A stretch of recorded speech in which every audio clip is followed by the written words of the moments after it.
Nah, kita manusia itu ada tubuh, jiwa, dan roh ya. Jadi kalau ada yang pemegang dikotomi, ada yang memegang trikotomi gitu ya. Tapi saya percaya bahwa ada bagian yang tidak kelihatan dan ada bagian yang kelihatan. Tubuh yang kelihatan dan jiwa, roh yang tidak kelihatan ya. Dan jiwa itu bagian yang tidak kelihatan yang berkaitan dengan tubuh. Kalau roh itu bagian yang tidak kelihatan yang berkaitan dengan Tuhan Allah. Saya percaya bahwa kita harus sadar bahwa sakit di dalam jasmani perlu diobatin. Nah, sakit di dalam rohani juga kita perlu pertobatan, perlu anugerah Tuhan, perlu firman Tuhan gitu ya. Nah, jadi seluruh aspek hidup kita itu harus diperbaharui. Dari tubuh, jiwa, roh, afeksi, emosi, rasional, dan tingkah laku semua diperbaharui gitu. Nah, kita lihat bahwa bagaimana mengatasi depresi gitu ya. Kan tadi di depan sudah dibilangin mengatasi depresi dalam anugerah Tuhan.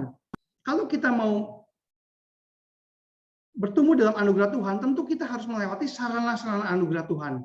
Nah, jadi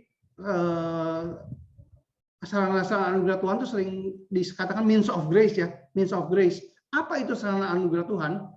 Ada beberapa sarana anugerah Tuhan seperti doa, firman, bahkan perjamuan kudus, baptisan, persekutuan, dan sebagainya. Itu ada sarana-sarana anugerah yang Tuhan pakai untuk kita bertumbuh.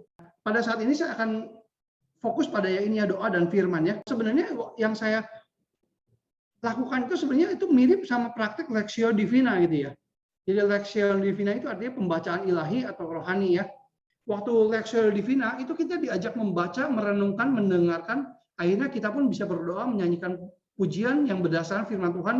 Nah, waktu Lectio Divina itu ada beberapa step gitu ya. Ada Lectio membaca, meditatio merenungkan, oratio berdoa, dan contemplatio kontemplasi gitu ya. Waktu kita Lectio, kita membaca firman Tuhan seperti saya bilang tadi, bukan cuma kita baca tulisan firman Tuhan itu, tapi kita sedang dibaca juga dan kita sedang membuka keseluruhan hidup kita terhadap firman Tuhan.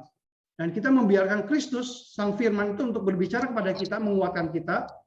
Jadi membaca firman bukan sekadar untuk pengetahuan, tetapi untuk perubahan dan perbaikan kita gitu. Waktu kita Lectio, kita itu membaca berulang-ulang dengan lembut. Kita baca ulang-ulang, kita baca ulang-ulang gitu ya. Kita baca waktu Lectio. Nah, kemudian waktu meditatio, pengulangan dari kata-kata. Kadang-kadang waktu kita baca berulang-ulang, kita baca bagian perikop tertentu dalam, misalnya dalam Mazmur, tiba-tiba ada gerakan dalam hati yang Tuhan gerakan, kita terpaku pada teks tertentu. Nah, terus dari pengulangan kata-kata itu, frase yang kita baca itu kita menarik perhatian kita gitu. Nah, kita kemudian merenungkan di situ, kita meditasi di situ. Kita renungkan bagian itu, dan pada saat itu kita ulangi lagi merenungkan kata-kata dan frase itu gitu ya. Kemudian ada orasio ya, doa ya. Doa itu tanggapan hati kita kepada sapaan Tuhan. Nah, waktu kita dipenuhi pikirannya oleh firman, maka seperti kata Saint Cyprianus ya, waktu kita membaca firman, Tuhan berbicara kepada kita, dan melalui doa kita berbicara kepada Tuhan. Jadi waktu Lectio Divina ini ada komunikasi dua arah gitu. Ada komunikasi dua arah.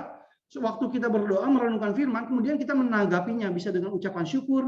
Jika kita menemukan pertolongan, peneguhan, bahkan pertobatan, kita bisa menyatakan komitmen, bisa menemukan waktu kita ditemukan teguran, atau kita bermuji Tuhan jika kita menemukan pernyataan kebaikan dan kebesarannya gitu.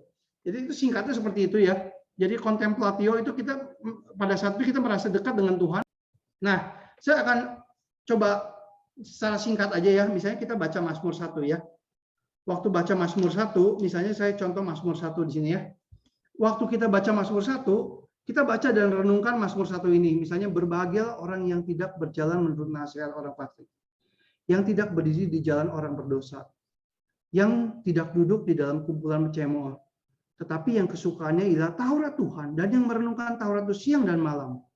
Ia seperti pohon yang ditanam di tepi aliran air, yang menghasilkan buahnya pada musimnya, dan yang tidak layu daunnya, apa saja yang diperbuatnya berhasil. Nah, ternyata waktu kita baca berulang-ulang, tiba-tiba kita terpaku pada satu kalimat misalnya, berbahagialah atau diberkatilah. Diberkatilah orang yang kesukaannya ialah Taurat Tuhan, yang merenungkan Taurat Tuhan itu siang dan malam. Dia mulai meditasi, mulai merenungkan kalimat itu ya. Waktu kita renungkan kalimat itu, kita tiba-tiba Tuhan bisa gerakan kita. Tuhan, saya mau merenungkan Taurat Tuhan siang dan malam. Bahkan kita bisa doakan kepada Tuhan, Tuhan, saya ingin Renungan Taurat Tuhan dan siang dan malam. Dan saya percaya sesuai dengan janji-Mu Tuhan. Saya akan diberkati dan saya akan berbahagia. Hidup saya akan berbuah.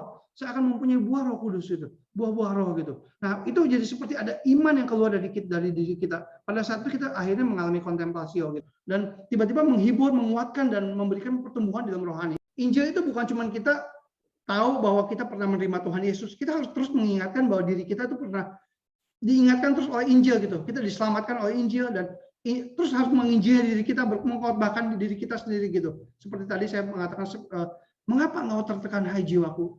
Tuhan sudah menyelamatkan engkau. Tuhan sudah memberikan anugerah-Mu. Tuhan kepada engkau gitu. Kenapa engkau tertekan hai jiwaku? Mengapa engkau gelisah dalam diriku? Aku akan berharap kepada Allah. Aku akan bersyukur lagi kepadanya penolongku dan Allahku.